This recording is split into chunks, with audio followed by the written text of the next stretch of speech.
I'm speeding. Speeding. Speeding. 5, 4, 3, 2, 1. The world is changing faster than ever. What used to take decades is now taking years or even months. What you see right now is the illusion that people have had for many decades about the workplace being the secure place to work the rest of your life. For the first time in the history of our nation, our children will not do as well as us. We've seen our friends get laid off. We've been laid off. We've had our pay cut. People are overworked and underpaid. They seem to have less time and less freedom. They live under constant pressure. This is going to be forced. And so even if your employer loves you, they may have to cut you. There's something wrong that on Monday morning, the heart attack rate increases by 35%. Technology is accelerating, job security is declining. It just doesn't seem like the old models of making a living are as reliable as they used to be. Every aspect of our lives, there's a better way out there, but we're still doing it the old way. We live in the greatest country on the planet, and there are a lot of people sitting around complaining and being cynical. Like everyone's whining about this old model, and I'm like, why don't you leave it? Look at all this over here. Look at all this opportunity. Since so much of our lives revolve around our work and the way we make our living, many people are thinking there just has to be a better way.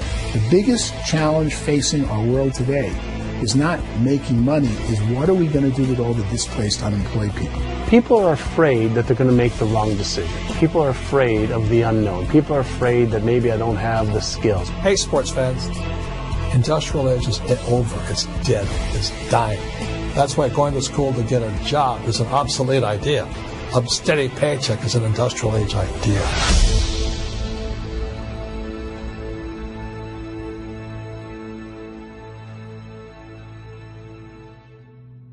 It's the search for answers that has brought us here together today. My name is Eric Worre, and for almost 30 years I've been an entrepreneur, struggling at times, but ultimately succeeding. As a best-selling author, speaker, and business owner, I've spent my entire career helping millions of people around the world to become entrepreneurs. And I believe strongly that there is, in fact, a better way when it comes to how we make a living. The career landscape has changed dramatically, and many are still working in a model that is completely out of date. What worked for previous generations isn't working as well for people today. In this film, we're going to explore 3 important questions.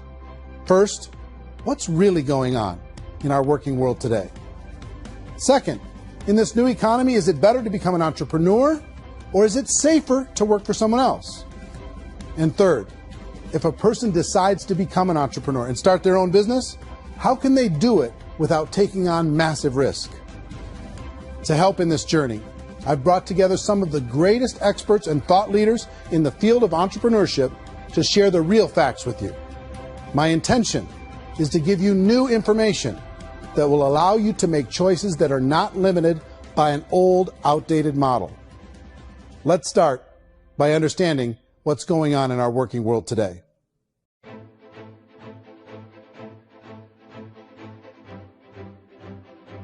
Let's look at unemployment. 30–40% of the people are honestly not working, but would be working. What our government does is if you haven't found a job in 6 months, we don't call you unemployed. We pretend you dropped out of the labor force. I've often said that unemployment, particularly structural unemployment, that's unemployment due to technological changes, is the first sign of economic growth. Think of it, 10 people live on an island. They go out every day and fish. One day, new technology shows up. A missionary brings them a net. Now, using the net, one pilots the boat, one throws the net. 2 fishermen can do all the work 10 used to. That's a 500% increase in productivity, 2 doing the work of 10, in one day. You don't have to learn a lot to learn how to throw a net instead of throw a fishing line. The island's got a big problem, 80% unemployment. But the island still has all the wealth of the fish because the 2 people produce as much fish as 10 did. Now, of course, looking back in history, these changes used to take thousands of years. And during that time, we went into farming and transportation. Some of us became doctors and some teachers and lawyers, and we developed all these new professions and new manufacturing jobs. Today, these changes are occurring literally in one day when a new technological advance occurs, and we don't have the social structures to deal with it or to retrain the unemployed people. So one of the things that I think is interesting as I travel across the country and really travel around the world is the way that we work and the way we get paid for work is changing pretty dramatically. On a global basis, everything is being turned upside down because of the rapidly advancing technologies. They are eliminating many jobs, and we have been left with many people not prepared for the jobs that exist. A lot of demand in public companies was to squeeze out all the fat and to get just as much margin as we possibly could, and fat equals humans. So this idea of job security in information age is so obsolete, but it's still taught inside our school system, and that's where the problem starts. There's no financial education in the school system, and people are still trained to be employees to work for that paycheck. This is a chart on the middle class. What's happening in the middle class, those that went to school, their incomes have been coming down for years. And parents still say to their kids, go to school, get a job. Now what happens to all those middle class people who are dropping off the ends of the chart? Well, they become what's called working poor. And this is what happens to working poor. But they say poverty is ending. Well, poverty may be ending, but working poverty is going up. And this is food stamp usage. So food stamp usage in America is going through the roof right now, because people cannot earn what they call a living wage. Most people have experienced financial pressures that I think are probably greater than they have been in the past. If you're not working for yourself, then it's going to be a pretty hard road for a lot of people. Today, if you're going to control your future, the 40-40 plan is gone, where you can graduate from college and get a job and work for 40 hours a week for 40 years. That day is gone. So some of these charts actually tell you what's going on. And this is a really interesting one, you know. People are going back to school because if I go back to school, I'll get a nice job. But this is what's happening to, it's called Sallie Mae, which is the student loan guys. Student loan is going through the roof. It's now over $1 trillion. And student loan debt is worse than credit card debt. So when people stopped using credit card, the government got people into student loan debt. And the problem with student loan debt is you can never be forgiven. See, with credit card debt, you can declare bankruptcy and then all's forgiven. But student loan debt, you can declare bankruptcy, you still owe it. It's the worst of all debt. But this is the next picture. Look at this chart here. This is what's happening to wages of college graduates. It's going down. So you go to college, you rack up all this debt, but you earn less money. Now, that's not that intelligent. Average person who's been working a lifetime in America today is ending their lifetime at 65 with about $41,000 in assets. They earned just enough to survive. I think in the United States we have something like 17 trillion in debt. That's just the federal government debt. We got another 2 in municipal and in other, let's call it almost 20 trillion government. We've got 40 trillion in private debt. That comes up to close to 60 trillion. When you then add something we never had before, what you were talking about, when we look at the unfunded portion of Social Security and primarily Medicare, Medicaid, that at the most conservative estimates from outside firms, Kleiner Perkins, 67 trillion and growing. That's more than all our other debt. There's less conservative estimates that say it's 84 trillion or higher. I added up conservatively $127 trillion in total debt. Debt is a financial drug. When you take it to excess, it's like taking a drug. Yeah, it makes you feel better, it enhances your performance, but at a huge cost, eventually it kills you.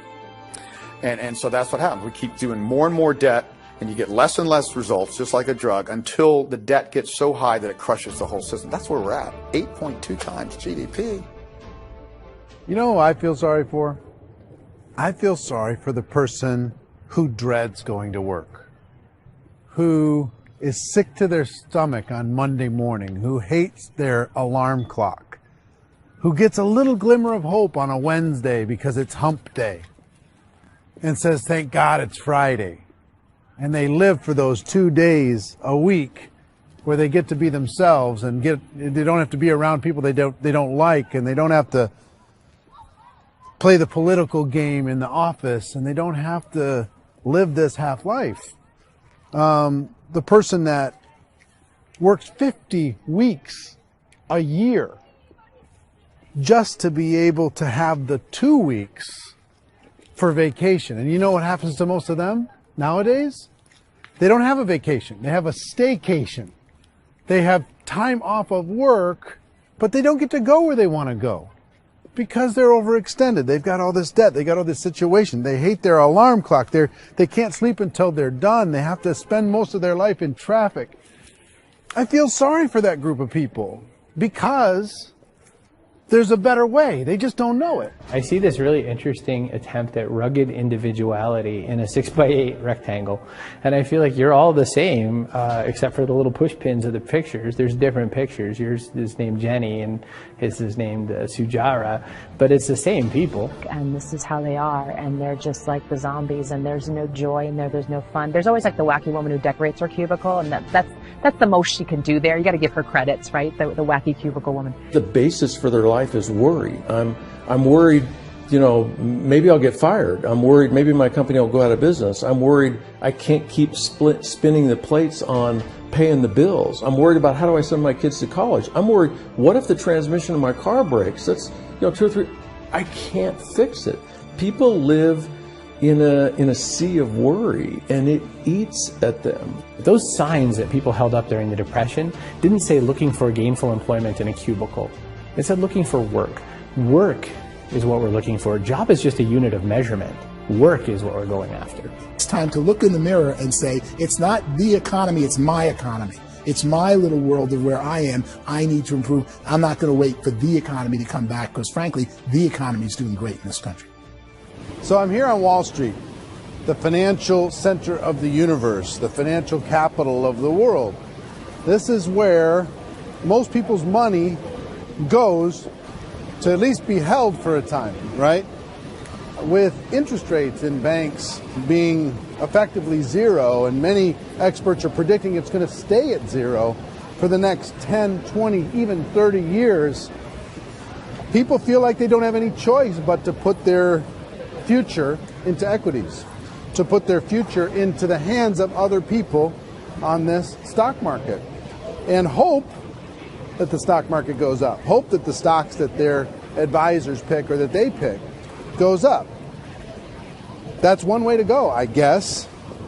It's my personal belief that if you put your future into the hands of yourself, in other words, you have earning power by yourself, I think you're a better investment than these guys. I think you controlling your future is a better option than handing over your retirement to these guys. The average household income in the United States is approximately $50,000 a year, what they call the middle class. To reach the top 25% of income earners, you'd need to earn at least $90,000 a year. To reach the top 10% would be a household income of $140,000, the top 5%, $190,000, and to be in the top 1%, you'd need a combined household income of at least $380,000 a year.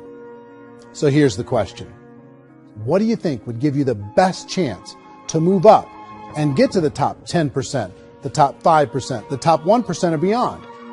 In my opinion, and in the opinion of many, many experts, the answer is to become an entrepreneur, to become your own boss.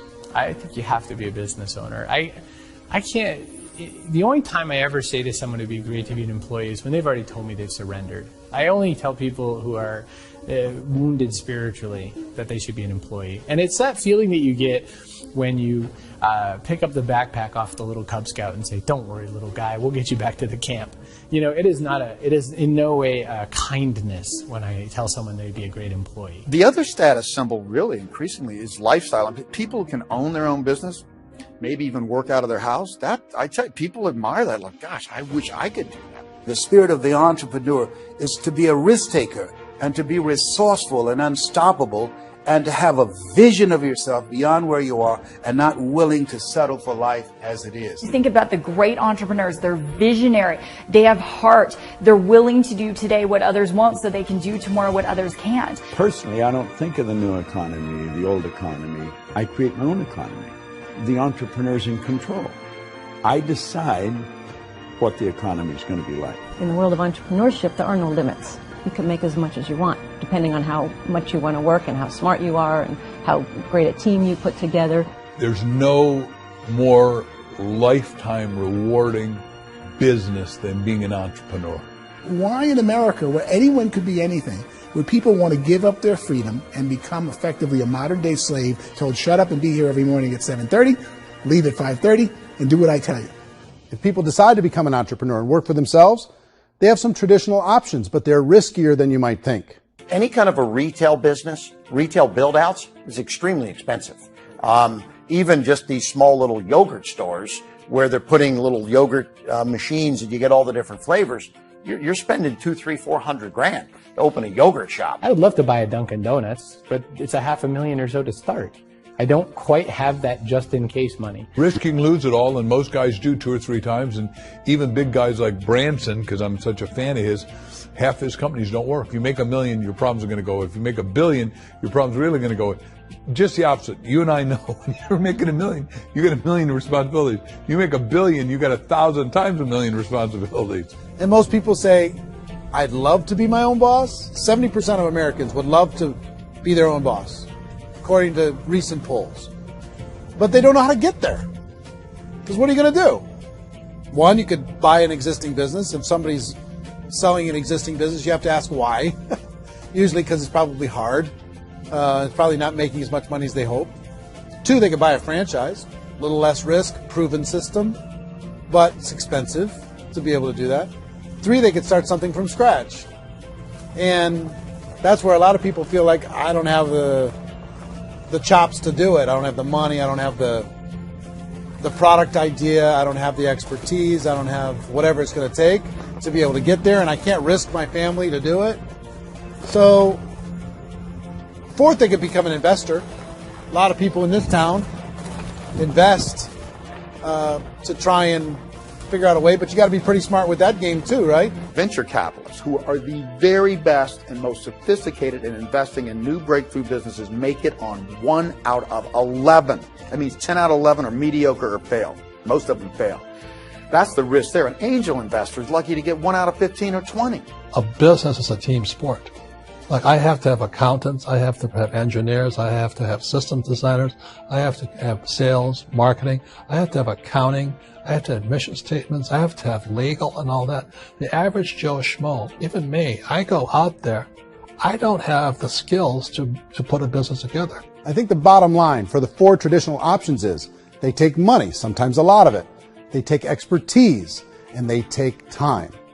All of that adds up to just too much risk for most people. I bought a business from somebody else, and it was a lot of work. And you start wondering, what did I just buy? Because I guess ultimately I own your email list, and I just overpaid for it. People that start their own business, they spend a lot of money, they spend a lot of time, a lot of effort to get things started. And the more you invest on the upfront, the harder you typically work at it. Well, I can tell you what the success rate is of a restaurant. What is it? They're crazy enough. About 90% of them fail. About 90%. In how quickly? Year less. Wow. And if we're talking non-franchise, we're talking franchise, Sure. That's totally different. Yeah. But our students aren't getting franchise reps. You got to invest the big money. Exactly. And with someone like McDonald's, you've had to work with the company for a long period of time, really know the Even have a chance of investing $1 million. have a chance, and it's a slim chance. What if there was a way that you had all the proven aspects, the comfort aspects, and you could still control your own life? What if there was both? In other words, you didn't have to create everything from scratch. You didn't have to be a super leader. All you had to do, what if there was a proven product already? You didn't have to create the product. And there's a proven system already, proven training already. Everything except an employer. That was the only thing that you didn't have. Do you think more people would be open to working for themselves in that environment?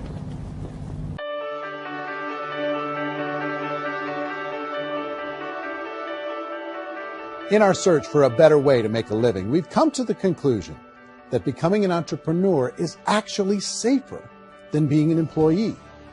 And through our look at the entrepreneurial options, one particular path kept coming up from expert after expert. And I think most people will find it surprising because it's certainly a non-traditional business model. That model is for people to start their own business and become an entrepreneur through the creation of a network marketing business. Some people call it direct selling because the product is being sold directly from the manufacturer to the end consumer, cutting out the middlemen. Other people call it multi-level marketing, or MLM, because there are multiple levels of commissions paid. The most common term today is network marketing, because network marketing best describes using a large group of independent distributors, independent entrepreneurs, to move a product or service more efficiently. So my friend here, Donald Trump, and I, we always write about the network marketing industry. And the reason we support the network marketing industry is because it really is a business school for entrepreneurs. Because most people come out of school looking for a paycheck. Oh, that's terrible. I went to network marketing like that. I think if it didn't exist, we should invent it. It is that good. I think direct selling is a great way to do business today. It's very easy to get into that industry, and you can be self-employed, be, in effect, an entrepreneur. When we see multi-billionaires adding network marketing companies to their portfolio of companies, that would be a clue. When we see people who are very famous authors and very famous business people endorsing the industry, that would be a clue. These network marketing companies aren't $50 million companies. They're billions and billions of dollars. They lead the stock market. They're major companies. When we're going to get it?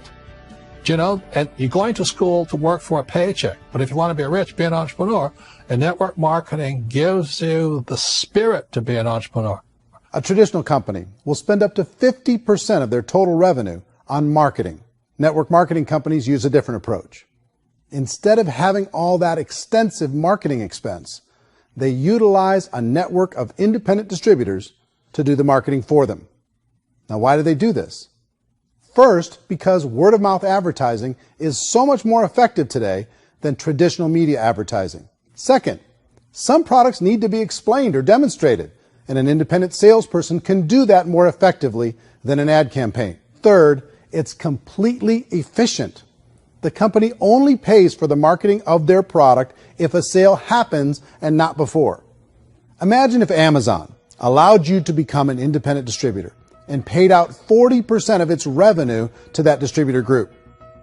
All you had to do as a distributor was recommend a product, and if a person bought it on Amazon, Amazon would take care of all the logistics, and you'd get paid for bringing the customer. Now imagine you got paid for every purchase that customer made for the rest of their lives. Well, Amazon doesn't offer this option, but network marketing companies do. 85% of all buying decisions in our society are made as a result of word of mouth or reputation. We're recommending things to each other all the time.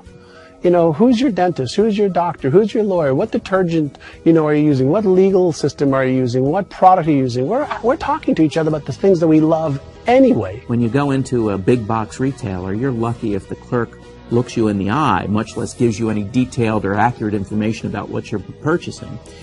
So of course, this personal information, this education coming from a friend, a neighbor, a relative, or even a stranger, but one who has experience with the product is extraordinarily valuable. As a matter of fact, network marketing can educate consumers probably better than any other form of marketing. It certainly can do better than advertising because advertising usually has a certain hype to it and you can only get limited information. So, network marketing trumps advertising. If you were a typical sales company and you wanted to sell $1 million a month worth of product, you might go find 100 superstar salespeople. The quota would be $10,000 a month. So network marketing as a distribution system just flips the numbers. So we use 10,000 happy, raving fans of a particular product, and we don't concern ourselves so much with how much product each one of them individually sells. If they sell just $100 or $200 a month, and there's 10,000 of them, you're selling $1 million to $2 million a month worth of product.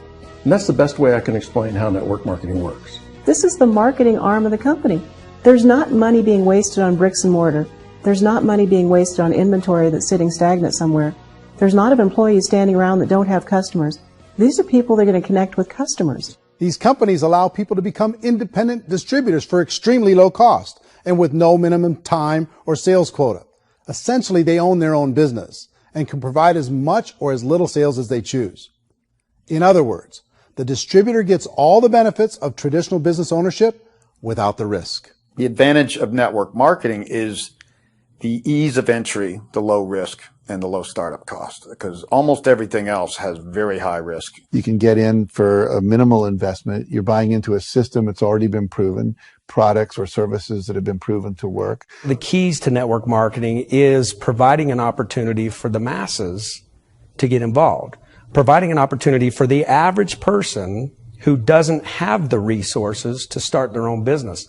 All of this so far is fairly straightforward, but network marketing offers another benefit, and it's this benefit that makes it so interesting for entrepreneurs. Network marketing allows a distributor to build their own network of other distributors and then compensates them on the sales created by that entire group. Direct selling is, at its base, very simple. It's the sale of a product or service to an individual on a face-to-face, one-on-one basis, just the way we're talking right now.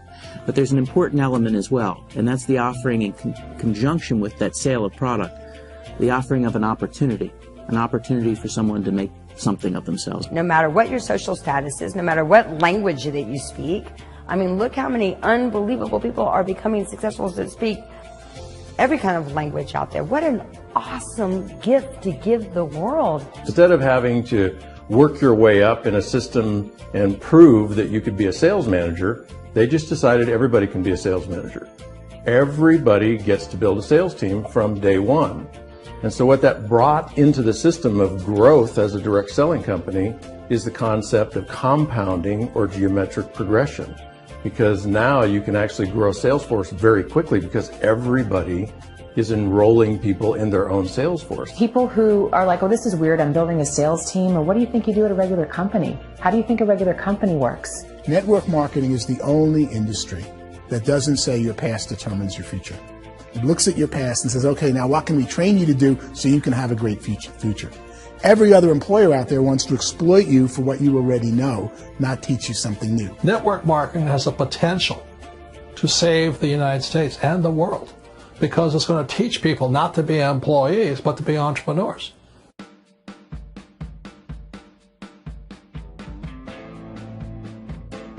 According to the Direct Selling Association, if you add up all the network marketing companies around the world, they combine to do over $178 billion a year in retail sales. To give you an idea of how big that really is, the NFL, the National Football League, does approximately $9 billion a year. The music industry does a little more than $16 billion a year, and the movie industry does about $80 billion a year. Using a conservative average, network marketing companies pay their distributors about 40% of that $178 billion in the form of commissions, which adds up to more than $71 billion a year. That's almost $6 billion a month. It's almost $200 million in commissions every single day. So it's certainly working, and people are making serious money in network marketing. With the growth of the direct selling industry over the last 10, 15, 20 years, we've seen a broader understanding of the channel. We have seen more and more people getting involved in the business, so our penetration in the marketplace has increased, and thus the understanding in the marketplace of who we are has increased. And we've seen non-direct selling companies look at the direct selling model and say, something's going on there. People are making money. Companies are being profitable, individuals are being motivated, product is being delivered to market. Maybe we should explore this. Some people think only the people at the top make money. Well, let's take a look at that as well. In the network marketing profession, there are roughly 500 people in the world who earn over $1 million a year. If you round that number up to $2 million a year, that adds up to about $1 billion a year. That takes the $71 billion paid out each year down to $70 billion. So where does the rest of the money go? The vast majority goes to part-time people making anywhere from a few $100s a month to many thousands of dollars a month. It goes to people who choose to make it a full-time career move and earning even more than that. Every day, people are using the money they earn through network marketing to pay off debt, have more fun, and improve the quality of their lives. Everyone I know in network marketing has been doing that since the 50s. They go to work when they want to go to work. They stop working when they want to take time with their children to have a leisurely breakfast and discuss issues and driving to school. They go back to work when they get home, wherever they're working out of. The biggest thing that I've seen is people that have become much happier in their life. MLM has probably made more millionaires of more people in more countries, and I've spoken to them in 67 countries, than any other single form of business, starting from nothing. If they have a choice between working a job for the next 10 years or working a network marketing business for the next 10 years, the result of working the network marketing business will be better. A lot of people within the industry go on and make this a career and do extremely well at it. Network marketing has been nothing but good for everyone I know that's been involved with it because they did it seriously and they played full out and they've been very successful. It's been a constant barrage of success stories and people showing off stuff they got as a result of it. How many people are involved? Approximately 16 million Americans and 96 million people around the world are currently participating in network marketing. And in a recent poll, 82% of those people report a good, very good, or excellent experience with network marketing. So people are happy.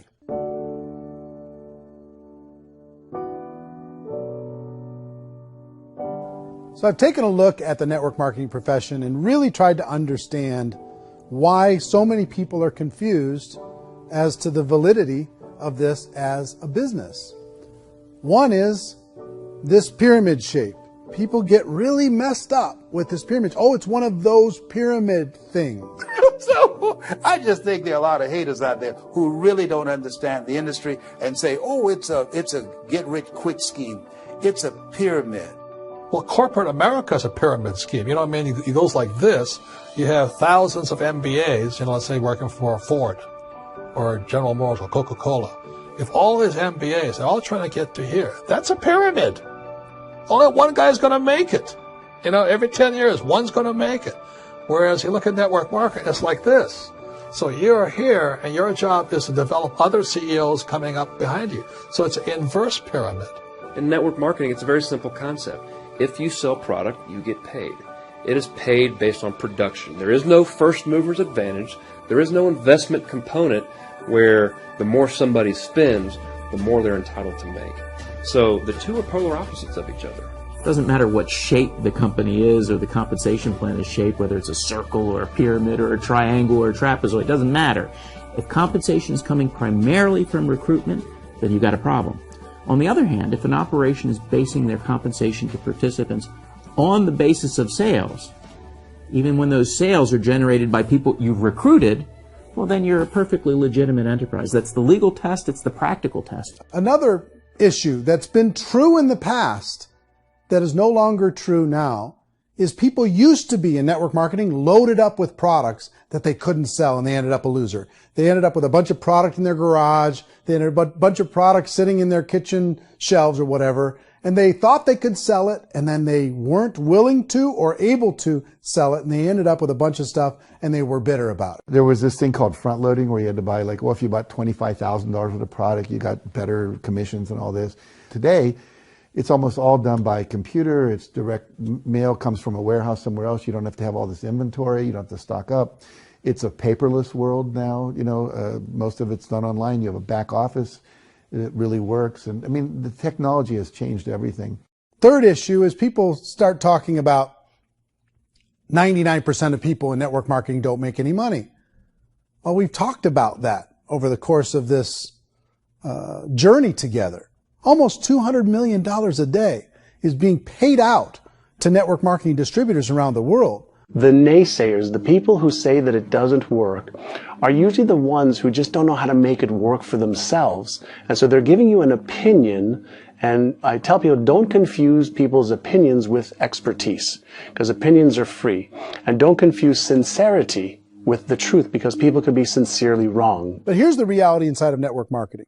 The vast majority of people that get involved in network marketing just become customers, and they get involved to be able to purchase product at a lower price. If you take Costco as an example, if a person goes into Costco and gets a membership to Costco so they can get a lower price on the product, we don't call that person a loser because they have a bunch of product that they walked out with a smile on their face. Yet when some people want to take a look at network marketing, they say, well, those people, they're just using the product and they aren't earning an income, so they must be a loser. They're not a loser. They're a happy customer. That's the vast majority of people that are involved in network marketing. Now, a smaller percentage of those people decide to go build a business. They earn $300 a month, $500 a month, $1,000, $2,000. That's the bulk of earnings in network marketing. And then there's the few that really decide to take it serious, really decide to build a large network, really work to make that network very, very productive. And those people make huge amounts of money and there's no cap. What I do as an outside economist, just somebody looking at this industry like any other industry I speak and say, look, what's the realities of this? 1% do incredibly well. 10% generate some additional income at pretty low risk and effort. That's fine. And 90% of people roughly end up customers. One thing that I think is real when it comes to people's perceptions about network marketing is people put this, and distributors, I think, involved in network marketing have some responsibility for this. They have sometimes unrealistic claims about the product or about the income. Most people who become distributors, they want the money, they want to be successful, but they don't have the skills. They don't know what to do. And when people don't know what to do and they're in a new business, they're scared. And when they're scared, they panic and desperation kind of sets in. So they think everyone they talk to has to get in.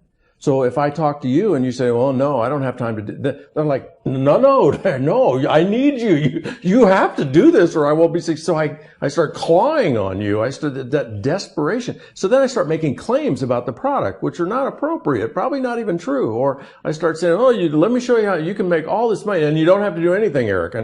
And so you just totally misrepresent the opportunity and you're clingy with people because you think you need everybody to be successful, and you don't. You know, one of the messages that I try to deliver most forcefully to companies as well as salespeople in direct selling is that you don't have to overpromise. The reality is in network marketing, there's a lot of hard work involved. There's a lot of effort. You're going to have to develop yourself. It's a business like anything else. It's going to take some time, but in my opinion, it's better.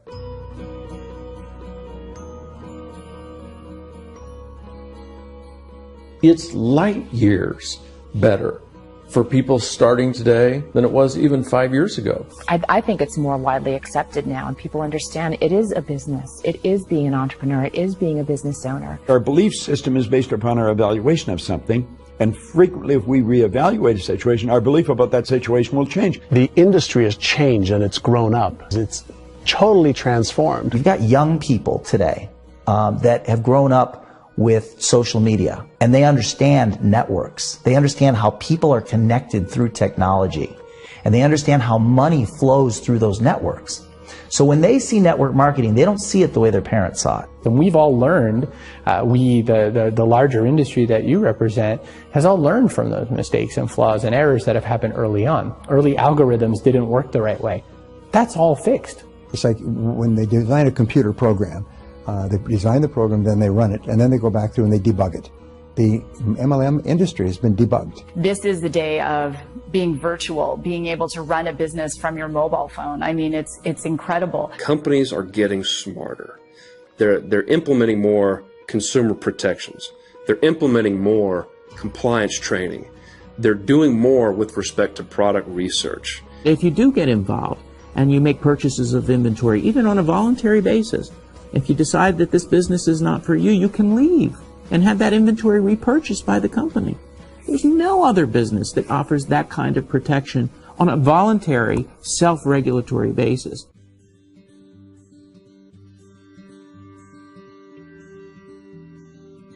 If you decide to look further into a network marketing business in order to generate more cash flow for your family, I would recommend reviewing the following 4 elements. First is the product or service. And on the product or service, I would ask 5 important questions. 1, do you like it? Is it something you would feel comfortable sharing with others?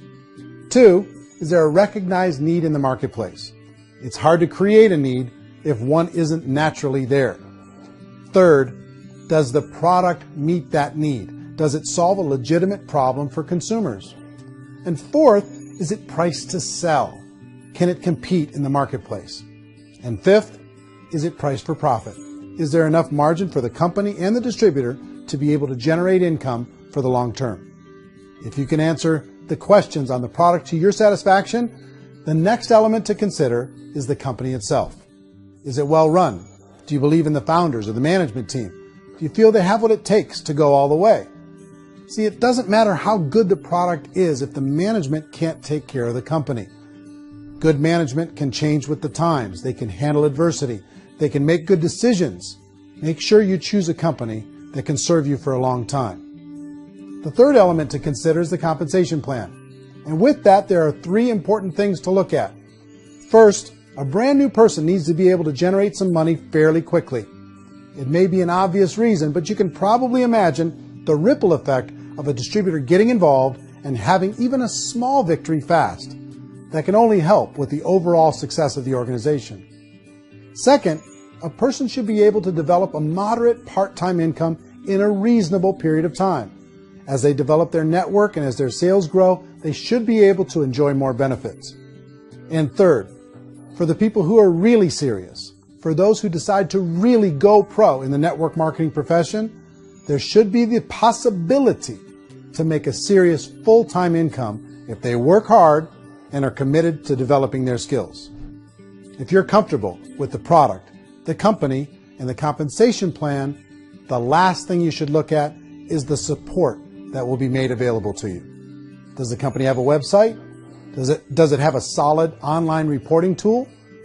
Do they have comprehensive training available? Do they host events to help you build your business? If you decide to do this, what kind of a support system can you plug into? Choosing a network marketing company is a personal decision. But evaluating the four elements of product, company, compensation plan, and support is a great place to start. Is the company promising that you're going to get rich quick or that you can make a lot of money without a lot of effort? That's a red flag. Is there a product that you really believe in that you think can be sold? Or are you being told by salespeople or the person who's trying to recruit you or by the company itself that don't worry about the product, all you have to do is recruit other people into the business? Red flag, warning sign. If you're hearing that, take a second or even a third look. Get to know the customers, the products, the business, have some success, and see where the opportunities might take you to move up in the organization. You want to find out how concerned are they about my education, my training, and my development? Is there a space for me to grow? Most important question. Learn everything that you can about the product. Make sure it's something that you believe in, and learn everything you can about the industry and work that system. You have to be very passionate about whatever that company is doing. I would get involved. You can always test drive anything, you know, the product, the service, the community, and then lean into it a bit. If it feels good, then lean into it a lot. Behind me is the Lincoln Memorial. And this is a place where Martin Luther King Jr. had his famous "I Have a Dream" speech. And at that speech, he talked about his dream for equality for everyone around the world, and that's a noble dream. But I think more people need to remember what it was like when they were kids and the dream was still alive in them, before it got beaten out of them by reality, by this paycheck, by these responsibilities, and by having to live for this job to pay the bills. I think people need to remember that, go back to that. Once they know that there's a better way, I think their future is going to be much brighter. They can live a better life.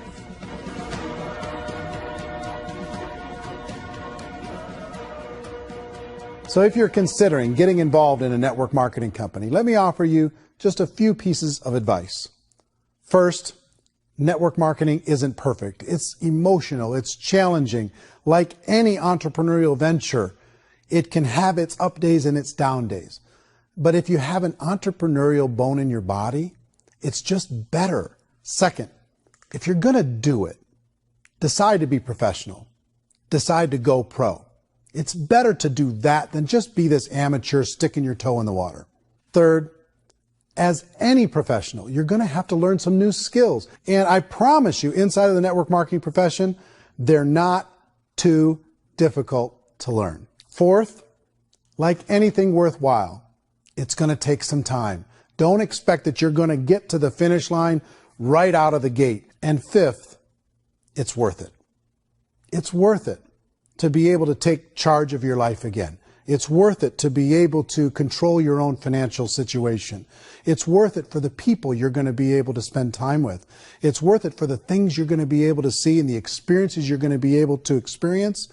It's worth it for the causes you're going to be able to contribute to, the lives you're going to be able to touch, the customers you're going to be able to help, the friendships you're going to be able to develop. I promise you, it's worth it. Remember, most people are searching for answers just like you are. But I do have to tell you the catch to network marketing. If there is a catch, if you want to understand this from an emotional point of view, people say, well, it sounds too good to be true. It's not. It's hard work. But here's the catch. Most people still don't understand it. So you're going to have to endure the loss of social esteem from ignorant people. The uneducated will think less of you. Now, if you can handle that, you're on your way. If that's going to destroy you, you know what? Entrepreneurship in general probably isn't in your future. If you can face that catch, you can become unstoppable. I want everyone to really contemplate this if they're not in network marketing. You're in a job, you probably have a mortgage, you have rent, you have debt, whatever's going on. You're in a prison. You work just hard enough to keep them from firing you, and they pay you just enough to keep you from quitting. Come on! I've been there, done that, and bought that t-shirt. In network marketing, if you run into failure, it's really just a homework lesson for yourself. There's no one to blame. You really have no excuse not to be successful. You just don't. People don't want to hear that, but there's so much available to you. If you want to be a good network marketer, be a student to the people above you, be a fellow traveler to the people on the same level, and be a teacher to those below, and know when it's appropriate to do which. People who are not afraid of asking people to buy things, or not afraid of persuading people with a chance they may say no, these people own the future. Nothing happens until something moves. So you got to go move, you got to go do something, or nothing's going to change in your life. In the beginning, you're going to do a lot of things that you don't get paid for. But as you go down the road, you get paid for a lot of things that you don't do. And your job is rehabilitate the spirit, the entrepreneur spirit in all of us. You get it back. Either give it a strong yes or a strong no, but no wishy-washy, dilly-dally stuff in the middle. There's dreams and there are nightmares, but I believe that the biggest nightmare of all is when you don't pursue your dream. You're going to see some monumental growth in this profession. It's an exciting, exciting time to be involved with the network marketing profession. The next 10 years, I see just exponential growth. When that tipping point comes, it's not a matter of asking somebody, have you ever heard about network marketing? You're really asking them, which company are you building your wealth in? We are here to fix the world, to improve relationships with other people, to improve other lives. And the real reward comes as an entrepreneur at any level from teaching somebody something and watching them soar. There is no greater reward.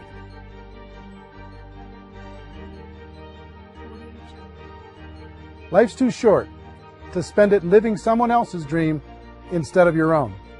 It's too short to spend it living at a fraction of your potential. Can being an entrepreneur be a challenge at times? Sure. But here's what you get in exchange. It can be yours. Something that you built, something that you created, something that you made happen. This balloon represents your dream. It represents entrepreneurship. My wish for all of you is that you would reach out and grab it. The choice is up to you.